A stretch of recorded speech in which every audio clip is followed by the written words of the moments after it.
దేవుణ్ణి స్తుతించడం అంటే ఏంటి? స్తుతి అంటే ఏంటి? దేవుడు నీ పట్ల లేదా మన పట్ల చేసిన మేలులు తలంచుచూ స్తుతించటం. లేదు, దేవుడు మన పట్ల చేయబోతున్నా మేళ్లను తలంచుచూ స్తుతించటం.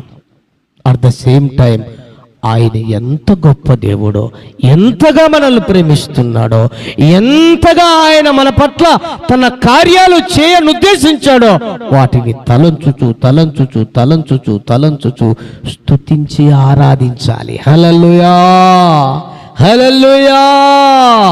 అప్పుడు కొందరు అంటారు చూడండి, ఏమంటారు? దేవుని నేను స్తుతించే లోపల ఎందుకోనండి నా గుండెల్లో భారం అంతా పోయి తేలికైపోయింది అంటారు కొందరు. దేవుణ్ణి స్తుతిస్తూ ఉండగా ఇదిగో నాకు